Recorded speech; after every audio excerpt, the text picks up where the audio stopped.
A guy I was good friends with had a party one night and called me to invite me over. It was me and my wife's first day off together in a while, and our daughter was 2 years old. I mentioned it to my wife, and my daughter said, "No, don't go, Daddy." Of course I can't resist that, so I stayed home, and we had a good night. My friend, however, had the worst night of his life. His party was going good and everything was fine, even though there was a friend of a friend, who no one really knew. Turns out the stranger had been smoking PCP and decided to start killing people. He took a butcher knife and slashed 3 people's throats. My friend's wife threw their kids out of a 2-story window and jumped out herself, took them into the woods and called the police. All 3 people died. If I recall correctly, this happened somewhere in Alabama, most likely the mid-2000s.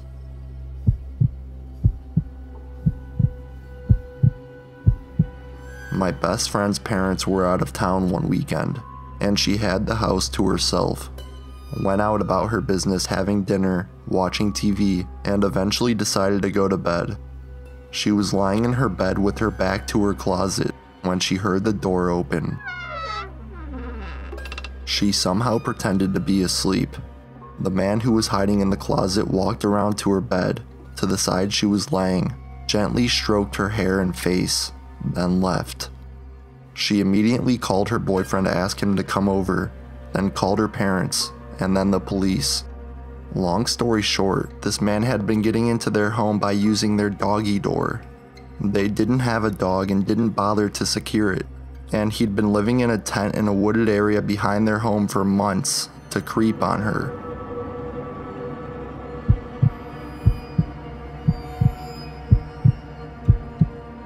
This story's not about me, but my sister. Her husband and her had just had their first child a few months prior. My brother-in-law was working the graveyard shift at his job, as my sister stayed home taking care of my nephew.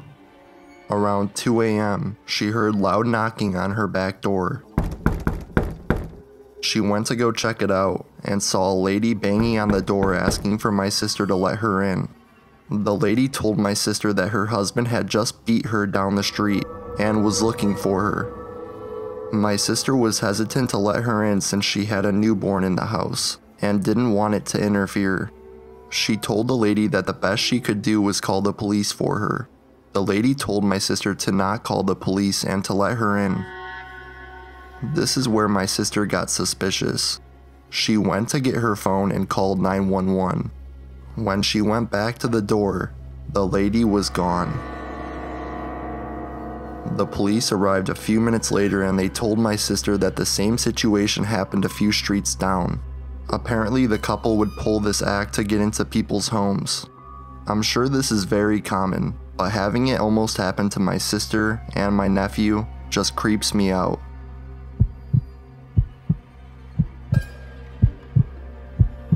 The scariest thing I've had happen while camping.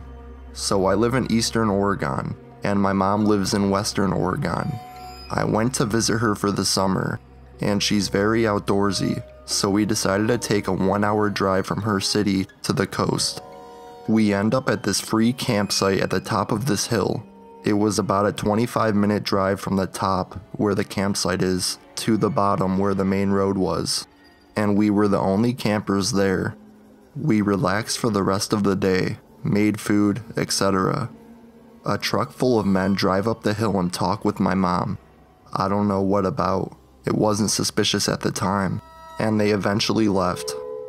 Fast forward to the middle of the night. I wake up to my mom sitting straight up in the tent. As soon as she saw I was awake, she put her hand over my mouth because I was starting to ask her what's wrong. It was dead silent, and all of a sudden you hear footsteps right outside the tent.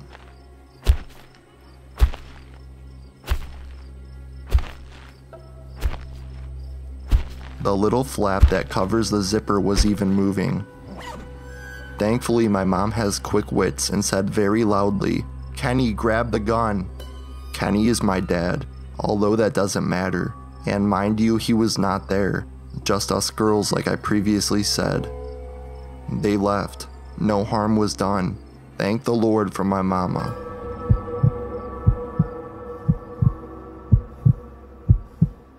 I'm not sure how freaky it is, since it's not really a ghost story, but when I was about 7 years old, I went on a walk with my babysitter. We were walking back a mile or so to my house on a fairly busy road, and about halfway there she says, "We should play Simon Says." At first we walk faster, then skip. Then she says, "Simon Says run as fast as you can. Simon Says turn here." I was slightly confused, but played along. As we turned down the driveway, I looked back and saw two guys chasing after us, one with a bat and the other with a knife. We ran up to a house and some old people living there let us in, thankfully. At the time, I didn't grasp how fucked up it was that we were getting chased, and I still have no clue who they were.